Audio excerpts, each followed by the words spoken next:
Good evening, everybody. Welcome back to PSGL. George Morgan here, your commentator, alongside me, TK, who is going to be rounding off the season with me. Down the inside, absolutely impossible scene. This is for the win between these two. I'm on the edge of my seat. He needs to get it done now. Blakely will dive to the inside. We'll go bust. We got our elbows out. Ronard takes the lead. Because here comes Alfie Butcher. Can't really complain with that one. It's not going to be easy. The pressure is on, of course. Jarno Watmere is your champion.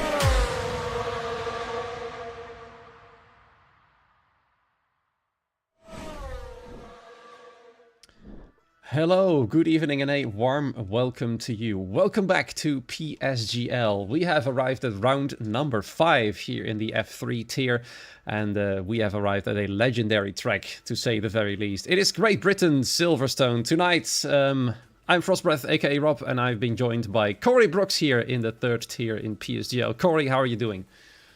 Excited, very excited to get going here in my home Grand Prix. We head over to Silverstone. Very excited for this one. Always opens the door for great overtaking opportunities and some, unforeseen sends from the back of the grid. Somebody who you might not be expecting to be at the front could surprise you tonight and bring a bit of a shocker in qualifying. Who's to be the quickest? But I've got to say, Rob, I'm excited for this one. Yeah, I mean, this does provide some very good racing. Let's have a little look at the track map. Legendary indeed it is, as you can see right here. 2 DRS zones, of course, at the back straight right there. And then, of course, from very exciting corners, Maggots and Beckets, for example. And there's a lot of opportunity to overtake here and there. So all around, it should be a very good one indeed. Let's have a little look at last week's race results. Because I believe, Corey, some things have changed here and there. Some post-race penalties have been applied to some drivers. Routes Progress, with a 13-second post-race penalty, has been dropped from 10th all the way down to P13. That is absolutely massive. Lux Butainen, despite finishing out the points, loses a bit more positions from 14th down to 15th. And of course, Gregory is still your race winner. It was a close one last week, wasn't it? Yeah, certainly it was a mighty fine battle all the way to Pressican taking pole in that qualifying session, but just could not convert it into that race victory. Ultimately, it was Gregory and Isaac Leah that brought the fight all the way to the checkered flag without its fair share of drama. But of course, those penalties serving a little bit of a kick up the bum for Rihad Sprogis, losing out 3 positions out of the points when he just finished in the points. So stewarding certainly giving him a little slap on the wrist and cost him a point in the end. Yeah, you can also see Valentina Labella, I believe, was incorrectly classified in the unofficial race results as 15th. But it was actually P9, which has demoted Camille Stacour to his proper position of P10. Look at the standings. Shows us what's happening right there at the top of the table. It's Gregory and Isaac at the moment, very close, fighting for the title, 10 points in between them. But also important to note is that P2 and P4 are only separated by 4 points. Not to mention P5 and 6, still very close as well. We are nearing the halfway point of the season. And I'd say it's still anybody's game, isn't it? Yeah, it certainly is. I mean, 2 wins under his belt for Gregory. He's certainly feeling a little bit comfortable. He's got that 10-point advantage so far. So another race victory here will just sit him a little bit more comfortable as we head into that halfway point. But Isaac Lee at 2 podiums as well to his name is looking to make somewhat of a opening charge to try and get him back before we hit this midpoint into the season. But of course, Camille Stachora, 2 podiums as well, taking that double P2 finish from round 2 and 3. You can't count him out at any moment in time. But as well, down to P6, those drivers are only 18 points away from that lead. Everybody within a striking chance as we get to the halfway point to claw back some crucial points and get going in the championship. Let's see what happens tonight. It will certainly be a home track, not only for you, Corey, but for many a driver here tonight present as well. So I'm really looking forward to see what will happen with the qualifying times. Of course, we've seen in terms of tire wear, by the way, another important thing to note, it has been very high this game indeed. And I've recently seen a stream of full wet race on intermediate tires with very quick drivers as well. And it turned out to be very tough to keep the tires alive with a 1 stop on the intermediates until the end of the race. Some punctures happening while the tires were only 9 laps old. And that means everybody's going to have to be careful once again. But first and foremost, qualifying coming up with my fellow Dutchman, Rens Thomassen, coming right out of the pit lane, followed by 2 of the Sauers. And slowly but surely everybody's making their way out on track. I'm curious about the weather, by the way, because it is Great Britain after all, and just like my home country of the Netherlands, rain is always imminent, isn't it? Yeah, absolutely. We're known, England, for our lovely British weather in the summertime more than most, our summer showers, as we like to be called. So there's always the threat of rain every single time you hit the track here in Silverstone. You can never predict it here in Great Britain. I've got to say that from living here as well. 1 minute it could be sunny, and then 15 minutes later it's lashing down with torrential rain. The clouds have just appeared out of nowhere. So, you know, Silverstone always open for that spot of bad weather. But everybody not everybody, most drivers taking to the track could potentially look like, are they expecting a bit of wet weather towards the end of qualifying? Perhaps it will be quite exciting indeed, because, you know, weather changes always provide the most exciting races and qualifications. But more or less, Rens Thomassen is about to start his own hot lap. In the background, you saw both Sauers. They were doing some nice synchronized weaving on one of the straights right there as they head toward the final few corners.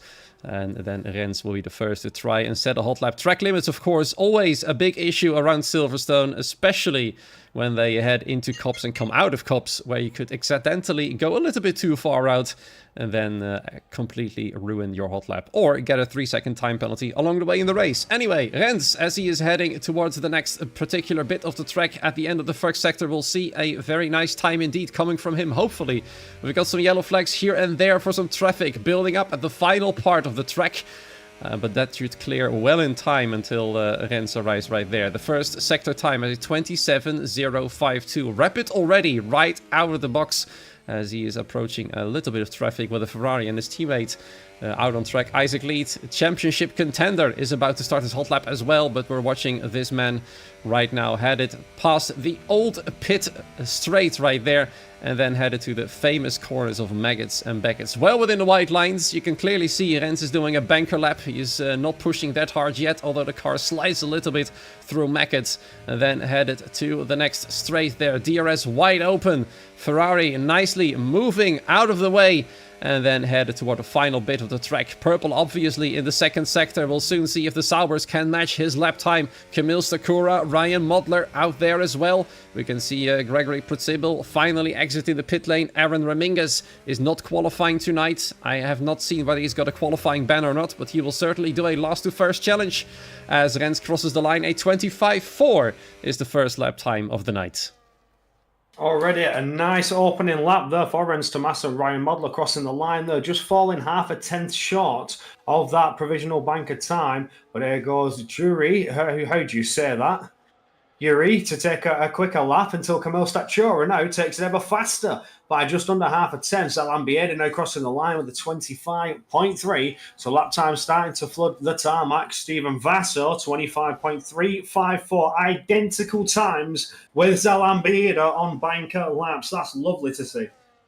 Absolutely. The Haas cars slotting in right behind one another. 25.3. Both of them very close together, and indeed Steven and Zalan have got the exact same lap time at the moment, but we've got to switch our attention to one of the championship contenders. Leonardo Tolanato goes fastest in the meantime, and I believe Isaac Lead has now been pushed down to P16. He's still on his way, just exited Chapel onto the Hanger Straight. He's got to do something to try and stay close to the title battle. Gregory Prutsibil is currently still on an outlap, so he'll be starting very soon indeed.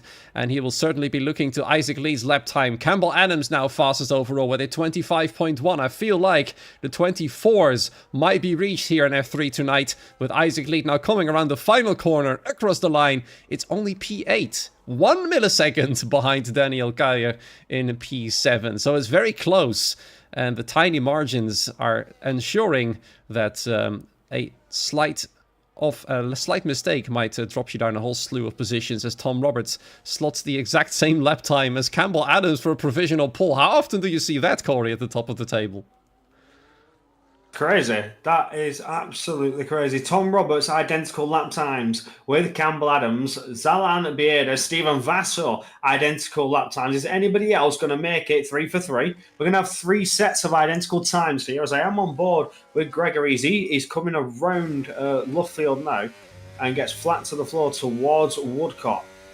Now, I want to see what sort of pace Gregory's going to put down. 2 victories this season, looking like a mighty fine contender for the championship. But here in Silverstone, where Campbell Adams and Tom Roberts are literally topping the timetable here, has Gregory got the pace on the banker lap to challenge that? He gets going now into Maggots and Beckett's, around now down to the Chapel curve and flat to the floor. We'll have that rear wing open once again. 1 minute 1.9 through Sector 2, according to the game that is purple. We'll have to see whether that is true or not. A few more corners to go. Of course, the Club and Vale Chicane are coming up next, and then it is across the line. And we'll see where Gregory Prutsibil is going to be compared to at least Isaac Lead, who finds himself only in P9 at the moment. But then again, it's just a banker lap. Gregory Prutsibil, though, a lot better. P5 for the time being. Only 4 drivers ahead of him. And still, Tom Roberts and Campbell Adams share the provisional pole position. Only Tom Roberts, of course, had on the lap time later than Adams did. Therefore, he's now sitting on second place. Now, everybody has done their first banker laps, and everybody has been able to keep it within the white lines. Everybody has been able to keep it within the 1 minute 26 limit. Any surprises here on the grid so far? Well, current surprise for me is the likes of Tom Roberts being up there for P2 straight out of the gate. That's a beautiful banker lap, and certainly setting some good pace and getting some drivers a bit to worry about. Tom Roberts getting up there in his Ferrari. Anybody else, though, it's still early days. We've still got just under 11 minutes to go in qualifying, so plenty of time to set another lot of runs. But are they going to be looking at tyre management or anything like that? Try and save a set of tyres for the Grand Prix. I mean, SOS could come into play into the final few laps of the race if there is that late safety car, but we always hope that it isn't the case and doesn't come that way. But who's to say drivers can't also try and think about that way and save a set just in case? Absolutely. Boba currently on his way for the second attempt. Wojtek Steg leaving the pit lane as we speak. Gregory Protibel heading back into it. But it's quite pretty quiet, I have to say, out on track, which is, of course, ideal conditions for Boba to try and improve. Finds himself in P6 at the moment, just behind the championship leader. Who's sitting happily in P5 behind Kamil Stakura, and Boba is now going to try and improve that lap time. Behind him, Zalan Bieder and Steven Vaso also just so happen to be on the exact same lap time. I'm looking further down the order. There is 1 millisecond between Daniel and Isaac, 3 milliseconds between Isaac and Victor, and then there's 2 milliseconds between Rens and Cloud, and so on. And even Ryan Mudler and Anzo Zoom in 14th and 15th, only 4 milliseconds separating them. Then Valentino and Wojtek, 3 milliseconds. It's absolutely mind-blowing how close these qualifyings are at the moment. It just shows the high level of competition here in F3. And no wonder, it is F3. It's the third highest tier you can get here in PSGL. And it's no surprise, therefore, that the lap times are very, very close indeed. Yeah, absolutely. I've got to agree with you on that. I am on board with Booba as we come through. Now, I'm seeing a completely different name for Booba, which caught me off guard a little bit. So that's what I mean. I was calling him Yuri or something like that. It's a very strange name on my screen. But looking on the stream, I can see that he is called Booba here. So the Red Bull comes powering down with that rear wing open now into third sector. Hits Stowe corner, just trying to get the rotation, not too close to the apex, doesn't want to risk hitting the grass, but does run wide, and he's going to bail out of that lap, dives into the pit lane with that invalidation. That's a shame. A bit too much understeer. And then the lap was done for. Thankfully for him, the pit entry was very close by, so straight back in at full speed, bang into the pit lane, back into the pit box, and then try again next time. Next to cross the line is one of the Haas cars. I believe that is actually Victor Whittler, who's going to try and improve himself. I've had a little look at the chat. The Vojta fan club has apparently arrived, so that is great to see for him. We've also seen some comments about the F5 streams.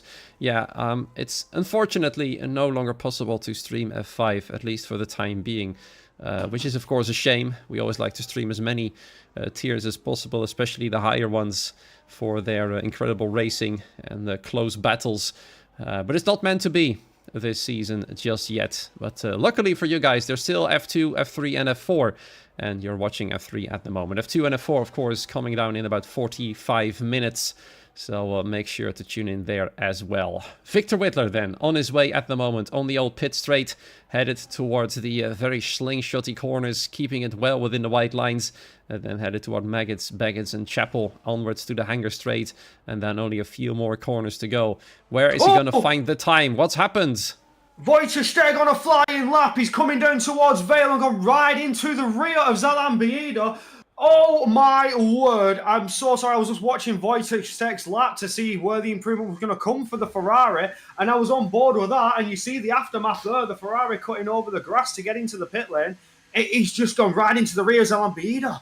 That's going to go straight to the stewards, no doubt. How is that possible then? That's very unusual, I have to say.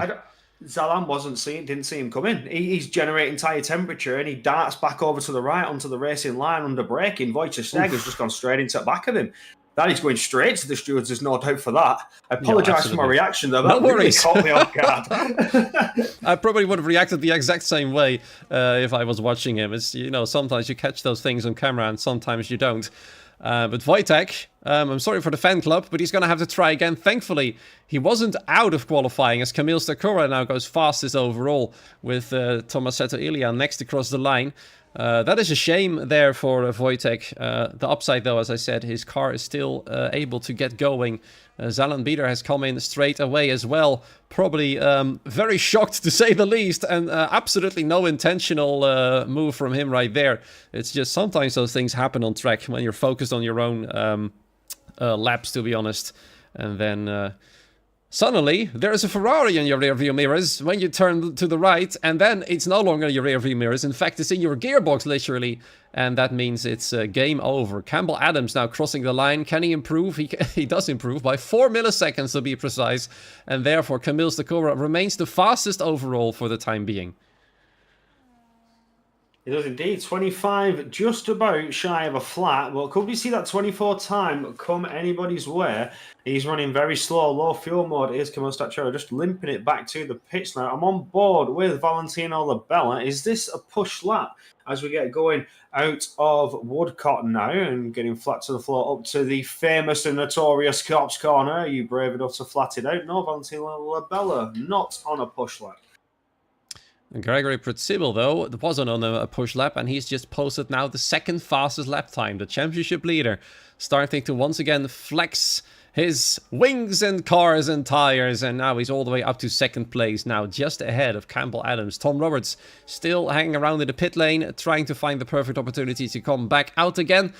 You can see there both Saubers coming back in as well. Ryan Mutler currently in P5, his teammate, as we speak, on provisional pole. Some yellow flags for some slow-going cars at the moment. I believe Leonardo Tonelato is heading back in as well. I can see a fast Alpine as well. It looks like Campbell Adams is in a hurry to get back into the pit lane. Unfortunately, there is his teammate. He overtakes his teammate. Well, that was quite spectacular, actually. Campbell Adams at the line just overtakes his teammate, and now he will be the first in the box. And I'm sure Valentino will not be too happy about that, because that's going to cost him a costly few extra seconds. But that was hilarious to watch, as he just decided, nope, I'm not going to be the last one. You are. And up he went. Bieber to the line, improves up to P3 though, a 10th, just shy of a 10th and 300th up on the Delta time. So good improvement, sets himself up on that second row, still just under 2/10 away from a chance at pole position time.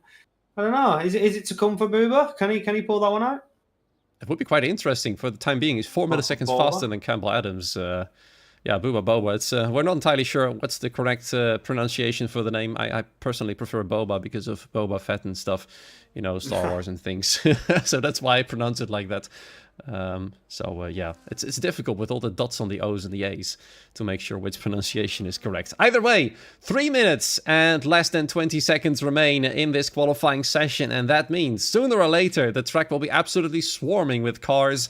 I doubt Boba is going to be back in time to do another lap, so this will be his best position in third place. But I feel like the likes of Adams and Roberts, and maybe even Ryan Mutler and Leonardo Tonelato, perhaps even Isaac Lead, might find some improvements. In fact, Isaac Lead's only half a tenth behind Boba at the moment. And I feel like with the track evolution still going on, they might beat him down the line. And Boba will probably be happy if he stays in third. Whether that's going to stay like that, it's the big question. As you can see, the pit lane absolutely flooding empty, and everybody coming out for the last attempt. Well, this is it. 2.5 minutes to go in this short qualifying session before we have 26 laps of the Silverstone Grand Prix. And Wojciech Steg, one of the drivers who met an unfortunate end to one of his runs, back to the track to look to improve on that current P17. Certainly has got more pace in the bag. Was on an improvement on that earlier lap, but has now got one last chance to pull the time out. It gets passed there by the Haas driver. But looking to the front, there is the Aston Martin who will be leading the way. I think that is Enzo Soom. Yep. It is. And so soon indeed. Maggot Speckett's in Chapel now. Just taking it nice and easy, trying to generate some crucial tyre temperature. They're getting them into that working window. And of course, trying to preserve the tyre life at the same time. It's sort of an unknown grey area. It was very, very easy, from what I remember in F1 22 games, to generate tyre temperature and save tyres. But as the games have progressed and evolved, it's now rather difficult to get the tyre temperature ready for you without pushing and burning away some of that vital life that you may need. But with Enzo now running a little bit wide there to try and get a better line and get some better momentum out of the final turn, crosses a line to hit that timer going, and we'll power on in towards Abbey.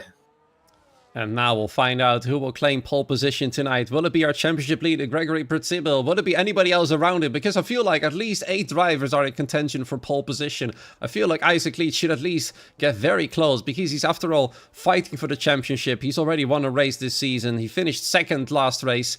And now he's gonna have to show that he's definitely worth fighting for that coveted first position. We're watching Enzo Zoom, but I'll try to keep you all updated on lap times of those drivers trying to fight for pole position.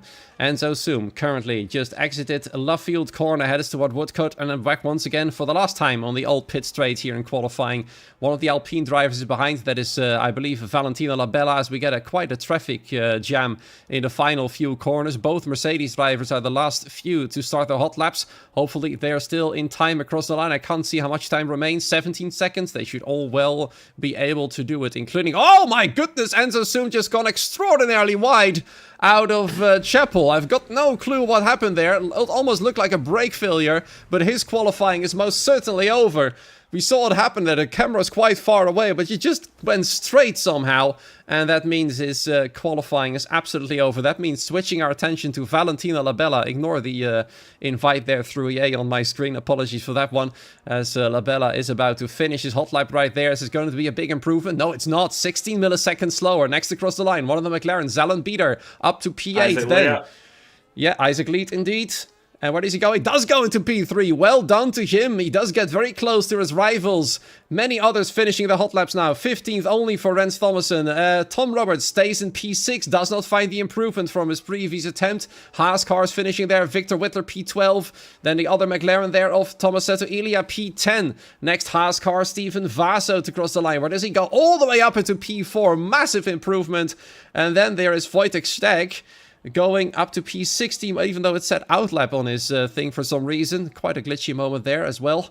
And then the next car to cross the line is Kamil Stakura, our current provisional pole sitter. Does improve 25.007. Doesn't break the magic barrier of the 24. So then the hope for that time remains with Gregory Prutibel and Cloud. Cloud goes all the way up to P3. Good news for Prutibel. He might be able to help him out. And therefore Prutibel looks like he's backed out. But he will start from P2 anyway. I was on board with Gregory there as he came out of Woodcote just to see what sort of time he was going to put together. At his sector 2, he was a 10th and a half up, I think. No, sorry, at his sector 1, a 10th and a half up. And he's just had a bit of a stinker in Maggots and Beckett's there, just all over the place, trying to gain that extra time. And for Gregory, it's not to be the lap for pole, but it could have been a 24 if he'd have made that stick, I reckon. It could have been there. But unfortunately, it's not. Camille, from out of the dust, takes pole. He'll be absolutely delighted with that one. 86 milliseconds clear from second. And then look at P2 to P5. They're all within 12 milliseconds of one another. That is how close it is. Once again, we can see there's Alan Beater with a grid penalty applied by the game for apparently holding somebody up, most likely in their outlaps. But he'll be starting down a bit further below than he probably would have liked. He's asking now in the Discord. Yeah, can I remove my 5 grid penalty?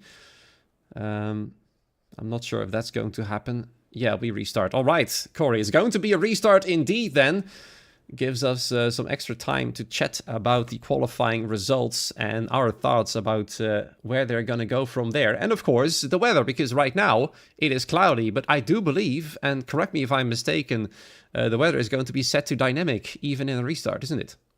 Yeah, absolutely. So although it may be drying now and a little bit overcast, go to intermediate start, wet tyre start, could be torrential or could be bright sunny skies. This overcast is not set in stone. So do not take this respective of what is to come. It could all change in an instant. We are going to get into that lobby restart. Now, I think I managed to clip the incident with Wojciech Steg. Oh, yeah. And nice to have a little look at that. Beater. So I am going to see if I can pull that up and see if I can review that. So into my clips I got F125. Let's see. As we are speaking, the lobby is getting reset. Everybody's crashing each other out on the tentative start, obviously trying to retire as soon as possible. And then hopefully we'll be on our way very soon indeed. Zalon Beater's 5 grid penalty will be removed, and therefore he will be starting from P12 as intended. Luckily for Campbell that the lobby is getting restarted as well, because he just told us that the game of him has his game has crashed, and that means he'll luckily be able to rejoin in time and still be able to race properly, because the game tends to get a bit glitchy when you rejoin the lobby while the race is about to start. Have we got any news on the incident?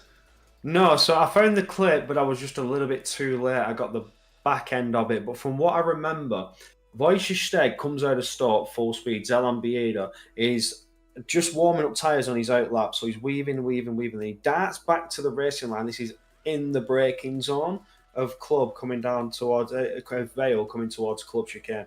And he just darts back over. Wojciech is already on the brakes, trying to maximise his line to get the qualifying time. And straight up into the back of the McLaren, and that was it.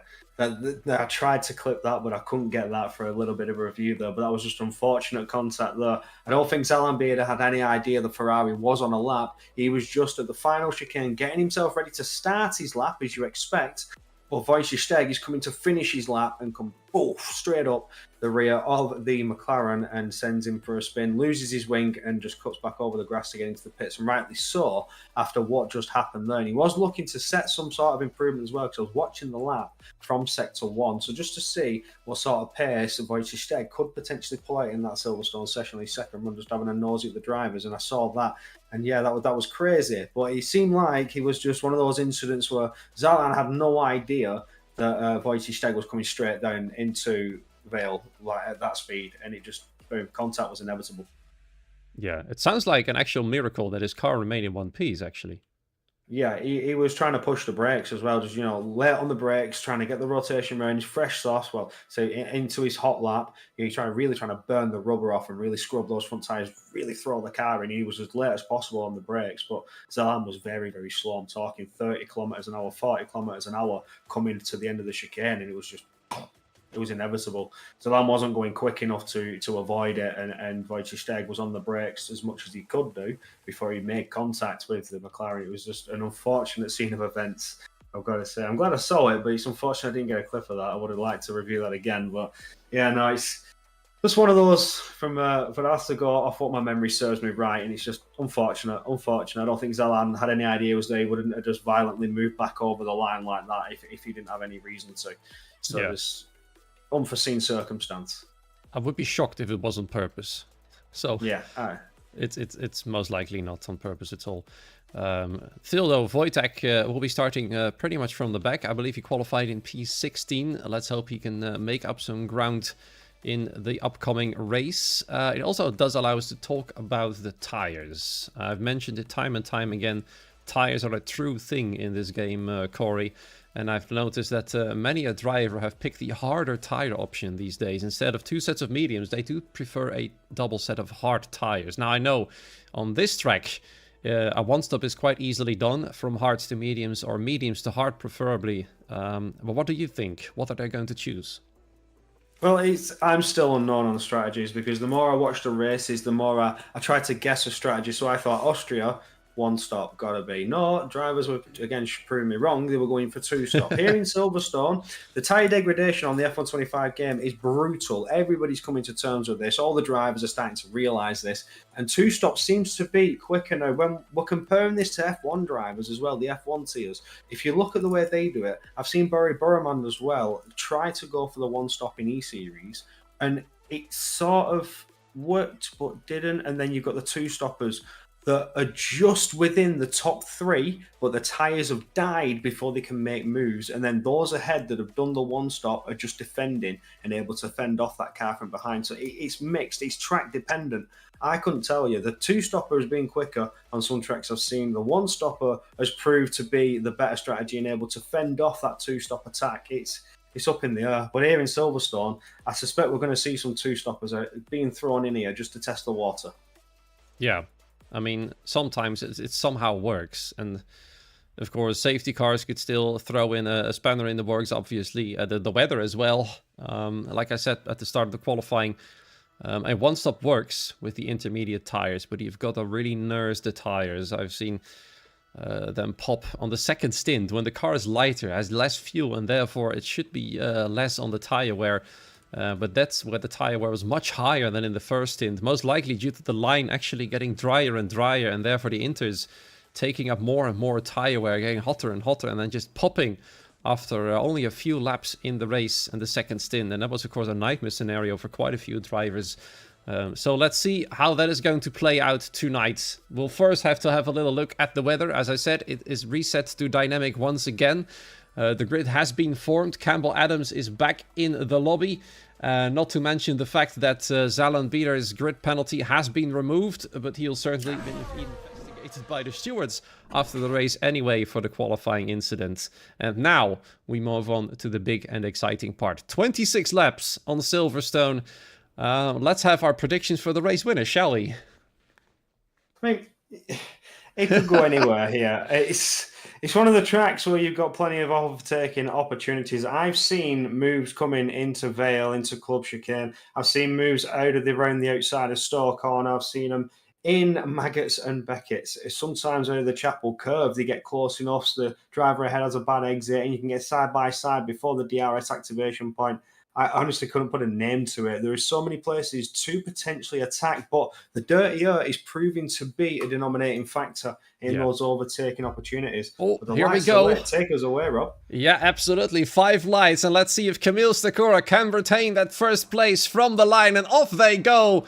A bit of a glitch there, as Rens Thompson, apparently the game has said DRS is now enabled, but I'm sure it isn't. Camille Stakora leads from Gregory Pritzibel. Isaac Lead in 3rd position, trying to attack from a bit further behind. Also has to look in his rearview mirrors, because there is Cloud as well, trying to fend off Steven Vaso, but Vaso now has to fend off an Alpine as well. There's a whole lot of cars going 4, maybe even 5 wide in the middle of the pack, swapping positions all over the place. Alan Bieder losing out there to Ryan Mutler as he tries to get back into the inside, into the next corner there. You see the Aston Martin of Leonardo Talalato trying to make the move on Boba. So far, so good. In fact, it's Alan Bieder who's decided to start on the soft tire. That is a rare sight indeed, as Tamas Kokony and Campbell Adams fight for P6 and P7. It's swapping all over the place, and who's going to come out best as they both head into cups? Will we see a repeat of 2021? Almost we did, because there was Tamas Kokony going quite wide indeed, but he at least keeps his car in one piece, swoops past the front wing of Campbell Adams,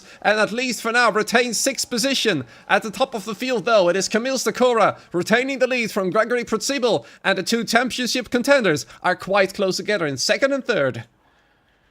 Absolutely. What an electric start to this Silverstone Grand Prix. You saw the 2x2, 3-wide action as we came out of Village and around the loop. It was every opportunity mattered to take those positions. And interestingly, like you say, Zalan Bieder on the soft compounded tyre. But so is Aaron Ramirez at the back of the grid in 18th. He's going to take the risk as well. And Daniel down in 17th on the hard compounded tyre. Everybody else is going for that opening stint on the mediums. We see drivers go for this opening medium stint all the time, as Enzo has retired in the pits. He's done and dusted. But the mediums seem to be that better starting tyre. They try to get it done and dusted and out of the way. And like you mentioned earlier, the double hard tyre stint is a crucial strategy in gaining positions. And of course, the undercut is massive, as there goes Tom Roberts to the inside, trying to make a move on Campbell Adams. He's now going to be forced to go the long way around as we come back around Luffield and now towards Woodcourt, as they are still side by side on the exit. Around the outside goes Tom Roberts and maintains that position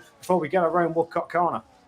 Absolutely, yeah, brilliant move there. Campbell Adams struggling to retain his positions. He's falling backwards bit by bit. Let's have a little look at his position changes. He's now only lost 1 position, so it's not that bad at the moment.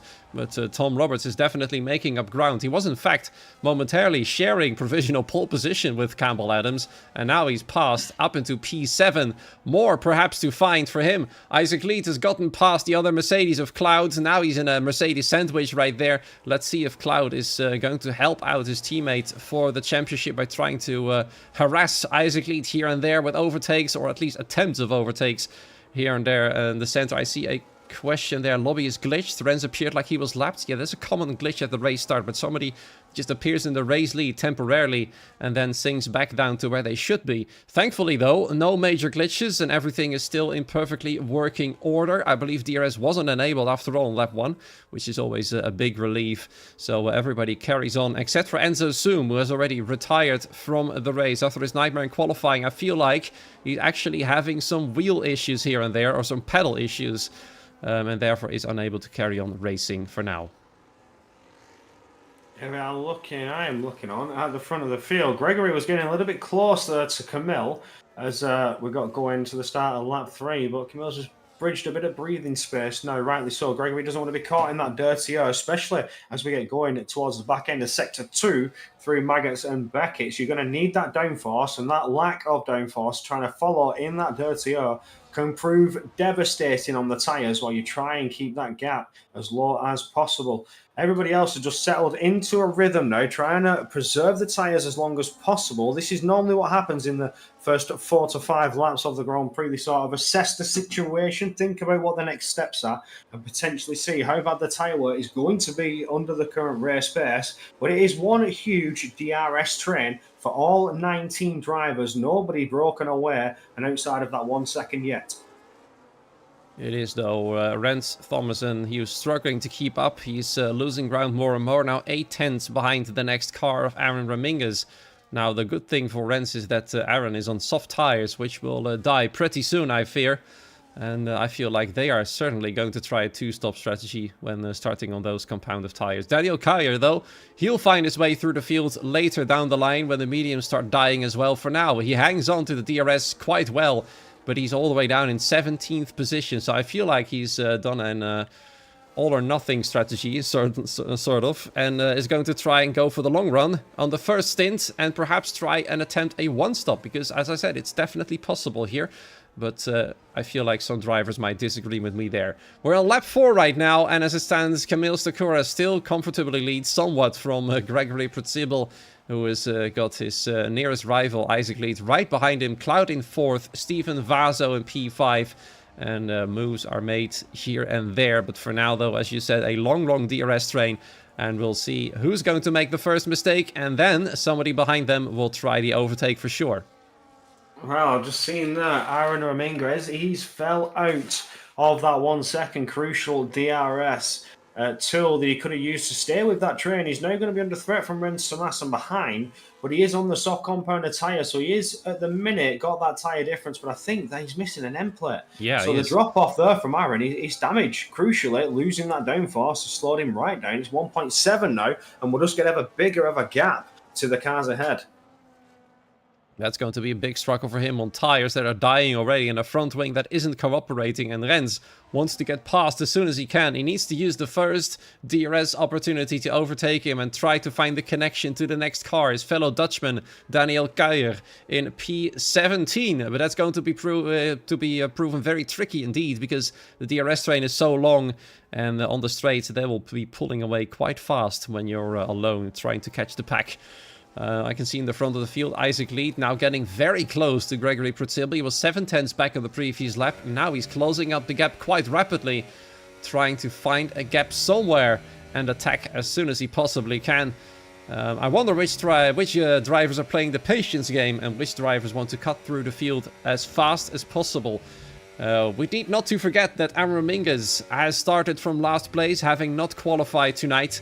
He's only made up 2 positions so far, and it's not working out in his favor just yet. As you can see there on the camera, at least, Isaac Lee being quite close. But so far, no moves being capable to made yet. Of course, the dirty air playing a huge factor in these drivers not being able to stay that close together. And I feel like pit strategies are going to be the deciding factor. Yeah, certainly. The undercuts threat is massive for these drivers at the front. If you're in P1 and you box going for that undercut and they choose to stay out, they know they're going to get past on that next lap. It's going to be a push to the pits as hard as they can, burn the battery that they're crucially trying to save. Also got to point that out. They need to maintain a certain level of battery charge to keep peak power. Not only that, to defend against any attacks that may come for their positions. I'm on board with Isaac Lear as I'm watching him coming out down towards the first DRS straight on lap number 6, as we did see Rens Thomason into the pits. Now, has he changed his wing? Because I noticed early on something we didn't mention. Rens had front wing damage. That front left end plate was gone, and Aaron has stayed out with that front right end plate damage. So if them two come together, and that's why they both fell off the pace quite so suddenly. Yeah, I'm watching Wojtek and Victor having the only battle on track at the moment. Wojtek desperately trying to get past the Haas right here. He's still all over the back. He's forced Whitler out of DRS to the next car, making him very vulnerable on the next straight, the hangar straight that is. and he's gonna try and pass there for sure. But he just needs a good exit, which is difficult. As you can see, the dirty air is playing him so much harm right there, and Victor Rittler has already reconnected to the next car, has gotten into DRS range, but too late, and now Wojtek is gonna make the move. Even if it is only for P14, it's certainly a battle that we do not want to miss, and off he goes into 14th place, still within DRS range, and his next target potentially is going to be Ryan Mottler in the Sauber as he starts to make the moves on the track. And now we're going to see the effects of tire wear start to play the factor right here, as some drivers have already potentially overdriven their tires and are starting to struggle now. And I feel like Daniel will be moving up very soon. Yeah, those hard tyres are going to come into play pretty quickly. The medium drop-off comes so suddenly, around 7 to 9 laps in, you suddenly feel that all of a sudden drop. You've no grip, you start slipping and sliding through these turns, and those hard tyres are in peak condition currently. So Daniel's going to make up crucially, some good places, but for Wojciech Steg, I wouldn't mind to see an undercut come his way. You know, he struggled in qualifying, struggled here in the opening start of the race, only good enough for 14th at the minute as he fights through the field. Everybody's going to be thinking strategy game here now, because this train is making it fairly impossible to overtake. It's quite incredible, isn't it? Because I felt like people were going to make their moves quick enough, but yeah, it's proving very tricky indeed, and we just have to wait until the pit strategies happen, because then you'll see groups starting to form, and that's where the race will get a little more exciting than it currently is. Unfortunately, it's not as exciting as we would have liked, but you know, that's just the state of the game, how it is at the moment. You can see there's Alan Bieder starting to properly struggle now on his soft tires. He's barely hanging on within DRS range, and the drivers behind are aching to just get past as soon as they can. But I feel like Zalan is not going to relent that easily. His tires are now 7 laps old, 7 full laps of soft tire driving. It almost feels like those tires will soon be getting to the popping point, so to say. And then he's going to have to nurse them home really carefully. Ahead of them, there's Tom Roberts now getting very close, actually, to Tomasz Kokeny onto the next straight right there. He's within 2.5 tenths, potentially trying to look for a move or a big dive into Brooklands, but he's still a little bit too far back, and therefore having to stay behind for the time being. His teammate is making the moves. He's not able to do it yet. Rens Thomason goes back in the pit lane, retires from the race. He feels like this is a lost cause. He was in 19th place, no safety cars in sight just yet, because we're all on a train, and Rens felt like this was the end of his race in Silverstone. I'm looking on board at Gregory. He was looking to get a little bit close to Camille there, but no way was that to come his way. He gets out of Chapel Curve now, and half a second gap. So even with the DRS burning a bit of the battery, which he's currently not doing, he's not looking to make any moves thus far. So that's a good indicator to say they're going to go one more lap before they... Oh, never mind. I shall stay quiet. I was about to say it's a good indicator that he's going to go one more lap. But never mind, I stand corrected. Gregory's gone straight in for the undercuts. We see more drivers going to the box. Buba and Leonardo Tonelato, Wojciech Steg, Tomasz is that Leonardo Tonelato, I've mentioned him. The order's moving too quick for me to read. Zalan Bieda, he's gone back into the pits. Of course, Zalan starting on the soft compounded tyre, so that's crucial to get onto the hards now. Is this a 2-stop for Zalan, or is he going to try and make this a 1-stop? I don't know. 17 laps on the hard tyres, it's certainly doable. This could be a 1-stop, you know. I feel like it absolutely is, yeah. And just before Gregory decided to pit early, somebody in the chat 3 points said Mercedes Masterclass loading. And perhaps he's right. Perhaps it is indeed a Mercedes Masterclass with Gregory potentially going for the undercut against the race leader, especially trying to build a little bit of an extra gap. As Carson also agrees that this is going to be a 1-stop indeed. But I feel like they came in quite early, and they will have to nurse those hard tires home until the end of the race, if it is indeed that 1-stop that we all think it is going to be. But Camille now is leading from Isaac Lead, who's got Cloud behind him at the moment. Victor Whittler has fallen out of DRS range. Same goes for Tomasetto Ilia, who has fallen all the way back to 2.6 seconds. That's quite massive all of a sudden. That, of course, is because of the pit stop several drivers have made. And Isaac Lead is going to cover Gregory Prutzibel as well as Cloud and Steven Vaso coming in straight away at the same time. And this is going to be interesting to see how powerful the undercut is going to be, as I believe Tom Roberts was about to fight with somebody, but might have been some drivers going into the pit right there. We see Isaac Leeds right here, and Gregory Prudsible is actually going through Stowe right now as he's speeding towards the start-finish line as the hard tires go under the Williams of Isaac Leeds exiting right now. Same goes for the other cars that are pitted as well. Ryan Mottler included, Victor Whitler as well. And I'm going to let you take it over now, Corey, because I hear the doorbell ringing. Oh, indeed. I remember you saying that you were going to get seen a parcel delivered, but as we get out of the pits, Gregory, crucially jumping ahead of the field thus far, is the net leader. You see Isaac Lear now coming out of the pits, and he's falling down all the way down to P10 just behind. So crucially, sorry, I've just seen that now, crucially, Gregory is ahead, but Isaac Lear has come out just behind, so not too much of a gain though. It is for Camille, who's yet to box, and we're going to have to see what sort of gain that Gregory's going to get on your current race leader, who was Paul Sitton, has led the race all the way through, and Gregory has gone for this undercut. We'll wait for Camille to box to see what is to come. Isaac Lear now, crucially, trying to close up that gap and get ready for an attack on Gregory, as he's also looking to challenge for a podium, if not the lead.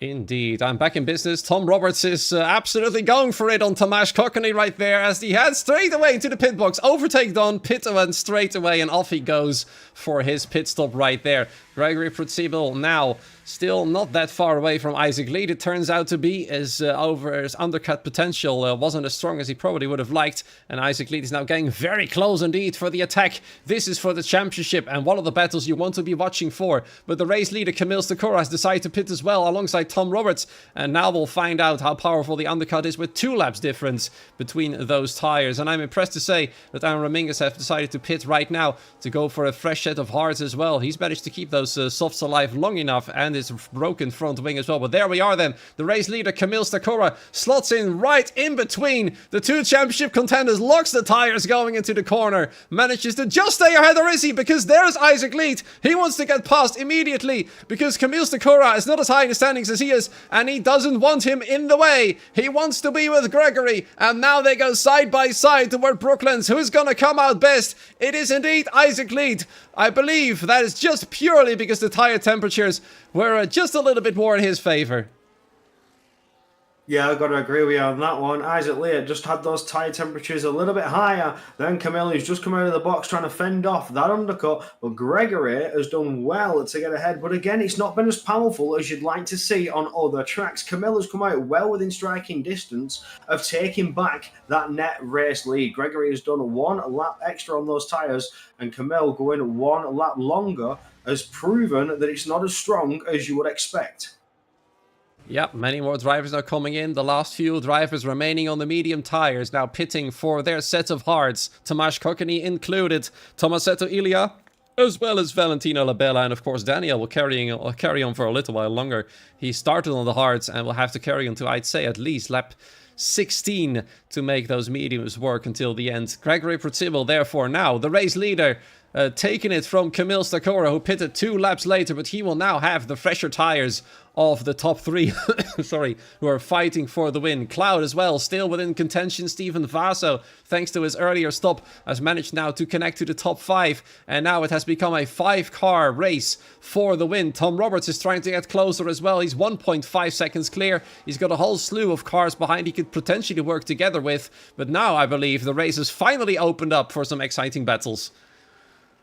Yeah, certainly. The pit stop strategies are now coming to an end. Only 1 driver left to get, well, 2 drivers left to get into the pits and implement their strategy, being Campbell Adams and Daniel ahead. But for now, all eyes on Gregory, Isaac Lear and Camille as they're now to battle it out to the checkered flag. 14.5 laps to go. It is going to be quite exciting indeed. The only driver with a penalty so far is Boba for speeding in the pit lane. He's got a 10-second penalty slapped to his name. That is going to hurt his race big time. He's currently fighting for P8, but he could drop all the way down to well over P17 if it keeps going like this, and that's not something he would like to see. Campbell Adams now, the last driver on the old medium tires to pit. You can see the state of those tires. It's like they've become some sort of wallpaper right there. That's how scratched they are pretty much. And as he's now swapping to the freshest tires of the lot, bar Daniel Kuyers, soon to be medium tires. Lap 13 now. He's only got a few more laps to cover. He's now the race leader, but soon it will once again be Gregory Prudsible as everybody now passes Campbell Adams, as he still is trying to get out of the pit lane. Where is he going to be compared to the rest? You see him there in P11. Is he going to be in the third group then? He's going to be ahead of the third group, crucially, with the freshest tires of them all. He might try and bring them all back to a fight for the points, as Wojtek Steg just barely manages to not able to get past. Stays in P12 for the time being, but it's still the way upwards for the Ferrari right there. P15 on the first stint, P12 now at the start of the second stint. Yeah, absolutely. It's keeping my eyes on this grid, on this field. See how close drivers are going to get and how much time they're going to make up. Quite a mix in the tyres at the moment. Campbell Adams fresh comes out in P11. Got 1 lap for Tommaso Kenny and Tomasetto, then 3 laps for a few other drivers, 4 laps for them. So it's going to be crucial in those closing laps. Who's going to have the better tyre life, the better grip to use and attack in those final closing laps? The race is starting to unfold before your very eyes. We've got 13 laps to go. Nobody looking to size up any moves thus far. Nobody making any early charges for potentially getting up into podium positions. They're just settling into that rhythm at the moment. Yeah, it's fascinating. We're only at the halfway point right now. Already these drivers have made their one and only stop, most likely. Bar any potential safety car things that are happening. You can see there Tom Roberts closing the gap slowly but surely, now down to 1.2 seconds. Very impressive from him so far, without any DRS, to close the gap to 5 cars, benefiting from slipstream and DRS from one another. So he's doing quite a good job. You can see there Stephen Vaso for a moment getting very close to Cloud. In fact, he's still close to Cloud, and he's certainly trying to go and get himself into the mix, potentially for a podium too. He wouldn't have thought that at the start of the race, but he's definitely there. Let's see if his position's gained. He's actually lost a position since the race start, but he's still definitely in a strong mix to get that race win. So far, of course, obviously Daniel Kyer has gained the most positions because he's still the only driver yet to pit. But I'm curious to see what he can do when he goes to the medium tires, which will be quicker and fresher than everybody else. And that's going to be an interesting one to watch indeed. Yes, certainly is. Now, the gaps were broken by a second in between P2 all the way down to like P6 or something. There now, Tom Roberts back within that DRS. It's Campbell Adams who's gaining time as well to break back into that DRS. That train is once again going to come back together, apart from Victor Widler, who is 1.7 behind Tomasetto. Now, can Victor Widler also pull that time gap? Although Tomasetto has the fresher tyres at the moment, is he going to play into Victor Widler's hands later on in the Grand Prix? As we see fastest laps start to come in and change on the timing screen. Campbell Adams, driver we were just speaking about, looking to gain time and close back up to that DRS train, now takes the current fastest lap, and it's 1.3 seconds. Tommaso Kenny just 0.3 away from that DRS. It completely proves our point, doesn't it? That they're pushing hard to close the gap. The Roberts has successfully done so. I feel like Campbell Adams can do the same thing. He was, I believe, 1.8 seconds with his group clear from the next car. It's now down to 1.3. And it's still closing, except, of course, on the straights where he's losing a little bit of time. But the fact that he managed to set the fastest lap says a lot about how hard he's pushing at the moment. Through the corners there, he's got the tires to do so, but he should be careful to not burn them out too much. Otherwise, he might struggle to overtake by the end of the race. If he really wants to make those moves. He's just out of the top 10, just out of the points, and he would certainly like to get Tomasz Kokeny to get an extra position right there. But there's still a long way to go. Everything can still happen. We're still waiting for the moment for Daniel Kyer to come in, and there he goes. He's gonna go the end of lap 15 for his set of medium tires. He will be somewhere at the tail end of this group, I'd say, maybe even behind Valentino Labella, but he will be on an awful load faster tires. Valentino Labella at the moment trying to go for a move on Victor Widler, nearly takes himself out because Victor Widler was defending quite feistily, and that is certainly not going to help them get to the next group with this fighting going on. Yeah, it just seemed like a little bit of a tyre hook there between Victor Widler and Valentino Labella, pushing Labella back by quite a margin compared to what he was faced with earlier on. Unfortunate incident, but he gets his head down and back onto the race and tries to push now to catch back up to Victor Widler, who's 1.9 seconds away from Tomasetto. There was already struggling to gain back the time in DRS and has now fell back a couple more tenths. But as we look to Campbell Adams, it's still floating around the 1.3. Now, crucially, he has the fresher tyres out of the lot. Apart from when Daniel has just boxed to slap on those yellow walled tyres. It's only by a lap over the driver ahead of Tomaszko Kenny, so he's not really making a dent in that time gap. Yeah, and now we'll see if Daniel can close the gap very fast. He needs it. He's all the way down to 17th, 2 seconds clear of the next car. He's going to have to push like mad on those mediums, and even then, it's going to be the question whether he can go into the points or not. You can still see some drivers trying to get closer. Campbell Adams is pretty much there, as you can see right there, just on the verge of DRS range. Another purple sector for him, pushing for all he's worth. In the background, Leonardo Tonelato and Ryan Mother swapping positions. They are working together to get closer to the next car, as Ryan Mother now 1.4 seconds away. And interestingly, Leonardo Tonelato, Corey, is coming in for a second stop. Actually, he's retiring. Never mind that. No, he's had enough. He says, good night, I'll see you next week. He's not happy with his Grand Prix tonight. Doesn't feel like he can catch any or gain any, so he's called it a night. But 7 laps on those hard tyres, he's going to start to lose a bit of pace on those behind him anyway, who have come in and gone out for, well, have stayed out for a little bit longer. So Leonardo, not feeling like he has the pace to do anything about it, has said good night. Camille Stacura just tried to go for a move on Isaac Leeds in the loop. But he got not that much room and nearly got himself onto the grass. That nearly was race over for Stacura, because if you fall back on a DRS train like this, it's going to be a nightmare getting back through it.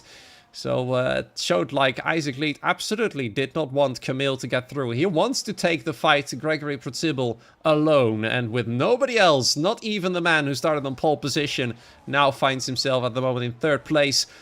Cloud just behind, but Camille definitely shows Isaac that he's not ready to give up just yet, and he doesn't really care about the championship battle. He wants to win the race, whether he's involved or not in the championship fight. He wants to be in the top step of the podium, that's for sure. And now Cloud is getting closer and closer to him.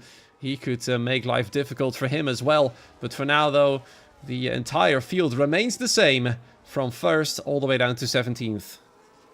Yeah, it certainly does. Everybody's just settling into a rhythm now. They can't afford to burn out the tyres that they may need to defend or use to attack later on as we get down to those final closing laps. It's just a huge game of chess, is something I always say about Formula One racing here in PSGL. And in most cases, you're just setting yourself up for that end game. The final moves where you take the checkmate.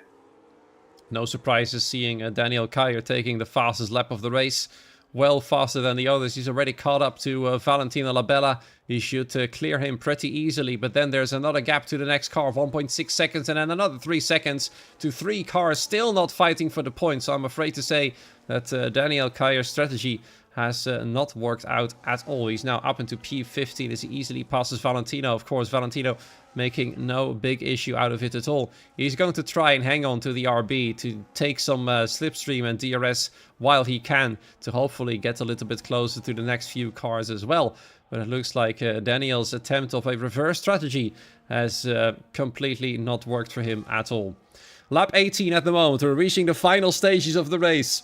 It is still quite stable out there. Camille tried for a move on the previous lap, didn't work out for him. Nobody else at the moment is that close together to go for a proper move. We can see here Tomasetto Ilia getting awfully close though to Ryan Mutler, but it's still not good enough to make a move. Or is it? Because there's a few corners coming up right now where it could definitely be possible, but he's still hanging on for a little while longer, trying to find the ultimate opportunity to get past into P12 and then hopefully drive forwards to the points. Yeah, it's a bit disappointing for Daniel though. He's gained back and does improve on that fastest lap time, but he's not making work on those tyres like you'd expect him to. Still 2.5 seconds from Victor Widler and Tomasetto, so he will be in DRS this lap to attack on Victor Widler, but in no avail. He's going to be stuck for at least another lap trying to gain on Tomasetto ahead, but he'll have Victor Widler breathing down his neck with DRS, so it's not really working out to his favour. But Isaac Leah now getting very, very close to Gregory ahead, looking to potentially make an early on move. He's setting up for the potential I take it this lap, you take it next lap. We just exchange DRS and maintain the gap from behind. And then the final lap, the gloves are off and we fight it out.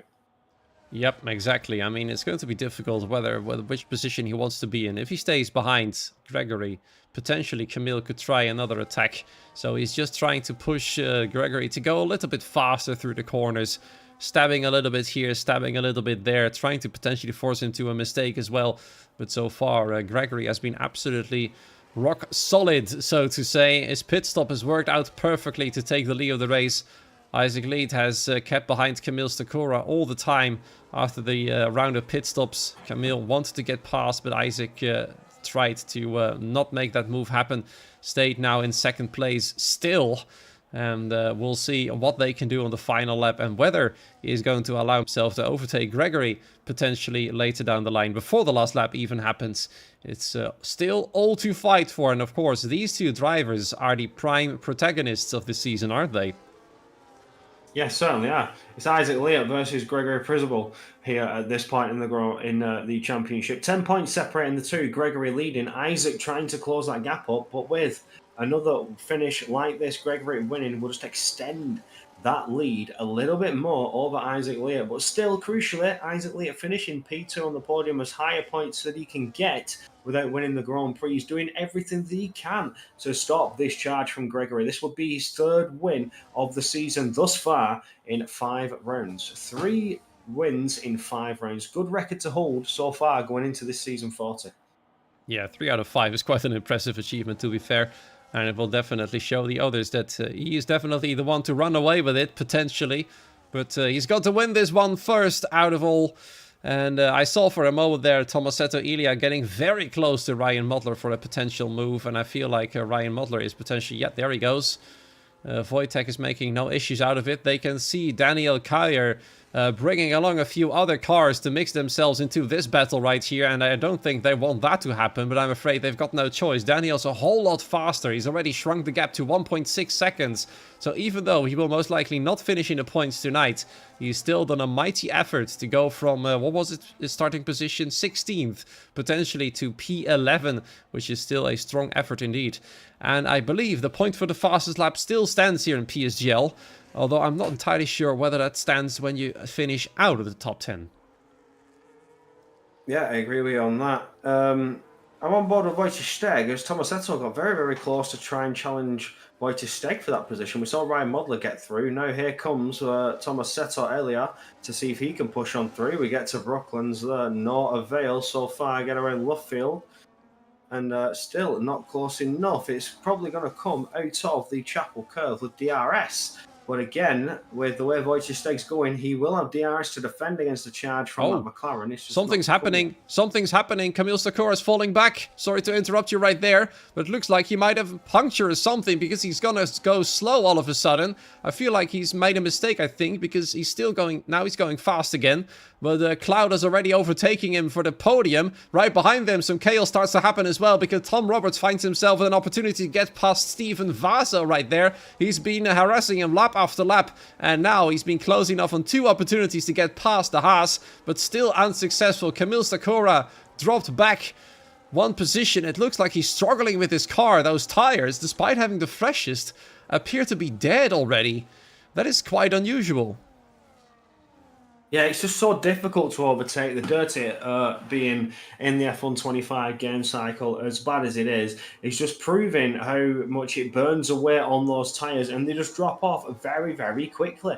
You can't go later on the brakes because you just don't have the grip to hit those brakes and get the rotation at the same time. It's just tyre wear way too high, dirty air, making it impossible to overtake. They just end up falling into this DRS train. And then when it comes down to that final lap, when they've got no other choice but to make the move, you always see those risky late lunges that ends in the unfortunate contacts.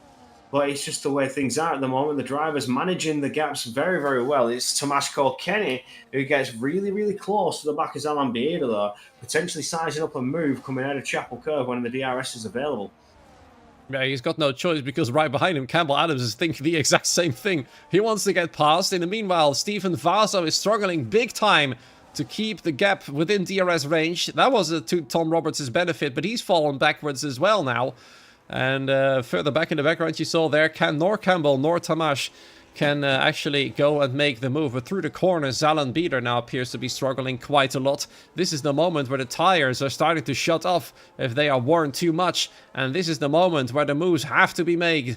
We are now on lap 23 out of 26. And the time has now come for decisive moves sooner or later to be made. Otherwise, it might be too late. Steven Vaso no longer within DRS range. On the detection point, he is out of it. Now he's back in it, but I'm afraid his rear wing will no longer open. Tom Roberts knows this, and he knows now this is his opportunity to make the move. He's got one of the freshest tires of the whole field. 12 laps old, while the leader's got 14-lap old tires. You can see there Isaac lead. They're getting awfully close to the race leader. Cloud is barely able to hang on right there because his tires are 13 laps old. But then again, Isaac's are the same age and Gregory's are even older. So whatever happens, the driving style certainly is starting to affect the tires right here. It's struggles all over the place, and it's still a big question on who is going to win it.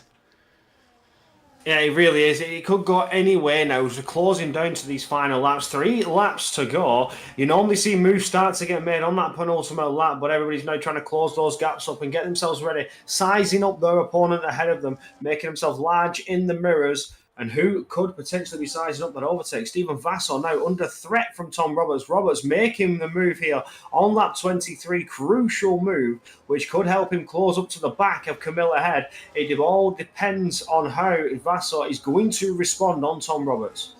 Nothing thus far into Vale Chicane. Into Vale and Club Chicane, coming out towards the final corner onto the Hamilton straight, and the gap starts to open up a little bit there to Tom Roberts for 1.3, which means he will lose it on the DRS. It's for Vassar to try and retake that position and fight it back. Yeah, but he's fallen back himself as well. Looks like his tires are pretty much dead, and Tom Roberts' tires are still in somewhat working condition. Through the corners, he's slightly faster, as you can see right there, than Camille Stakura, but on the straights, that's where he's going to lose it again indeed, and Steven Vaso will be able to hang on. Not overtake, because he's too far away for now, but at least still able to hang on. You can see right here, Isaac leads, mounting some serious pressure now on the race leader. Gregory Protsibel is definitely seeing the Williams getting ever bigger in his rear view mirrors. We'll soon be heading to the penultimate lap. And then we'll see whether Isaac Lead wants to fancy a move then, or just on the final lap with one exact attempt, which could be that one attempt that is good enough for the race win. As long as you finish first, you will gain the victory right there. But it's still Gregory Protsibel in the lead. The top 4 has now stormed away from the rest of the field. Tom Roberts is not able to close the gaps fast enough, except through those corners right there. Look at how much time he gained through Maggots, Beggars and Chapel. But then on the straight, he loses everything he gained through the corners, and that is going to be a struggle to finish on the podium for him. There's only 1 lap tire difference between the 2 front runners. Cloud now starting to close up. This puts the Williams in that Mercedes sandwich. Now Isaac Lead was sizing up a move on the previous lap, was potentially going to put the pressure on the Mercedes coming down in towards Brooklands, but to no avail, was unable to find an open door. Now with the same gap closing up to the rear, coming back around the loop now as we get going onto, I can't remember the name of the straight. I think it's the Wellington Straight. Yeah. Yes. Onto the Wellington straight. The rear wing is open and he starts to close up. Now, is he close enough to size up and move this time as he was on the previous lap? No, he's not. So Isaac Leah reassessing that game plan and potentially looking at what move could come his way, what open door could be there for the Williams driver. Yeah, and it looks like he's going to go for a last lap attempt for the penultimate time over the pit straight right here, and then for another bit of DRS on the hanger straight. And I feel like Isaac Lead is going to hang back one more time, and Gregory knows it, and Gregory is going to want to defend from that. And Raming is on a new set of soft tires. That's the fastest lap of the race because he can. He had nothing else to race for anyway. He was far behind the rest, so why not go and have an attempt at the fastest lap anyways? And he does so successfully, and will finish the race very far behind in 17th and last.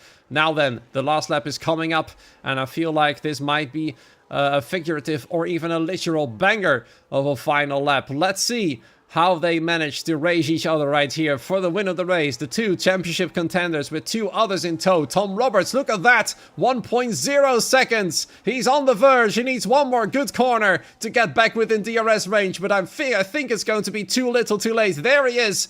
On the crossover point, is it DRS? I feel like he's just barely missed out or just barely gained it. We'll soon see whether his rear wing opens. But now then, Gregory Protziebel for the last time on the Weddington Straight. Isaac Lead now is going to mount the pressure. Now Gregory is going to go defensive, and now is the time where the gloves properly come off. Cloud and Camille Stakora at the moment were too far back. Tom Roberts is still hanging on within DRS range, but it is the fight for the lead between the two championship contenders, Gregory versus Isaac. It's still quite close indeed. No battery lights flashing. Gregory is pushing his tires to the absolute limit. He's going to pray that there will be no punctures at the worst possible moments, and the same goes of course for Isaac Lee. But Isaac, look at how close he's managed to get. No more dirty air. Screw all of that game mechanics right there, because he's now going to push for one final attempt here on the Hangar Straight. The one opportunity he needs to win the race. As he gets closer and closer, Gregory defends the inside. Where's Isaac gonna go? No, it's not working, because Gregory at the outside, or as he goes too wide. He goes too wide off the track. Isaac is gonna try around the outside. No, the inside, but he's got no choice, because Gregory is the master of the late breaks. He went off the track. Whether that was going off and gaining an advantage, I do not know yet, but he at least now wins here in Silverstone. Isaac Lead manages to hang on to second place, because Cloud managed to get awfully close right there, as Camille Stakora from pole only in P4. He'll be bitterly disappointed with that one, and the rest of the race results you'll get from us very soon. Wow, what a nice closing battle though. Isaac Lear doing everything that he could to try and find that open door. Had a go on lap 24, wasn't to come his way. Reassessed the options, recharged that battery a little bit more, and then went for it on the final lap, but to no avail. Did not come his way. Gregory makes it a third win this season alone. That is 3 out of 5. And for Isaac Lear, that's 3 podiums as well, and that's 2 back-to-backs on P2. Absolutely incredible. Brilliant try there from Isaac Lee, but it just wasn't meant to be. Gregory Protziebel was just a little bit more late on the brakes, and that was good enough for him to retain the lead from the man in the Williams and win the race right here. Further down the order, Camille Stakora 4th, then Tom Roberts just in P5 right there. Zelen Bieder P6, Tomasz Kokony, Campbell Adams, Stephen Vaso, and Ryan Mother finishing off the top 10 right there. Stephen Vaso with a 3-second time penalty finds himself only in P9. A disappointment for him. Then Wojtek Steg, Tomasetto Ilia, Daniel Kuijer, Victor Whitler, Valentino Labella, I believe, saw him leaving the lobby, but he is finished 15th. That is just proper position. Boba with his 10-second penalty all the way down 16th. And Ramingas, I believe, retired on the penultimate lap, is still classified as 2 laps down in 17th and last. Absolutely. Looking on at the standings, that gap now between Gregory Priswell and Isaac Lee opens up to 14 points. So again, a little bit more comfortable breathing space. If he gets it to 16, then he's at a point where he can have a DNF, and he has to hope that Isaac doesn't win to still maintain a comfortable, like, little bit of a breathing lead. So Gregory setting himself up for a beautiful season so far. 3 wins. Can he make it 4? Going on into round 6. Now, I wonder if we'll have anybody for the interviews. Now, I can't see the F3 chat, which is... yeah, I've just asked them and linked them the waiting room in the hopes that they'll be... I would have already pinged be able to the drivers by now. Yeah, I would have already pinged them for the interviews. But we'll see if anybody would like to come for a quick word. Gregory or Isaac Lear being of those two included. We do have somebody. 2. We do. We have race winner and P3. Which one do we hear from? What do you want to hear from first? Should we start from the bottom? Start with Cloud in P3. Sounds like a plan. We'll be dragging Cloud in here indeed. Cloud, I hope you can hear us. Well done. 3rd place is all yours. Perhaps you would have liked a little bit more than that, but take us through your race. How was it for you? It was a chill race. Got a bit unfortunate. Well, it was just not even unfortunate. It was just my bad on the start. Lost the position to Isaac, which made the race a tad harder, but it was just smooth sailing. Just stay behind the car ahead, don't make mistakes, and stay in DRS. Nothing too much. Yeah, 1 stop. Was it the best? Of course, it was the best choice, but how were the tires by the end of it? I was saving quite a bit, so the tires were fine. Got up to 60+%, but besides that, tires were fine. Tire wear seemed pretty good relative to the drivers as well, so yep, be good. Yeah. Corey, anything from you you'd like to know? No, just on the final closing laps there, it's a good strategy ran. And did you have any pace that could have potentially put the challenge onto the front runners, or were you just trying to maintain this P3? I think there was a chance that I could have gotten it, or gotten P2 at least. But after seeing Camille spin, or half spin, I was like, there's no reason for me to risk it. If something happens at the front, it happens at the front and I can get it. But I also wanted to at least hold the P3. Yeah, absolutely. Well, that's all from me, though. Just thinking if Cloud would have had a late challenge there for try and get a bit higher. But no, it's a good P3 and a good podium, so congratulations on that, my friend. Thank you. Cheers for joining us. Thank you. All right, and then we're going to hear from our race winner and championship leader still, Gregory Pritsibil. Well done to you. Congratulations. Another brilliant victory for you. And of course, the obvious question to ask, how straightforward was this victory for you? I think compared to others, it was maybe a little trickier. I mean, I think the pace was good. Yeah, happy with the race though. It was not bad.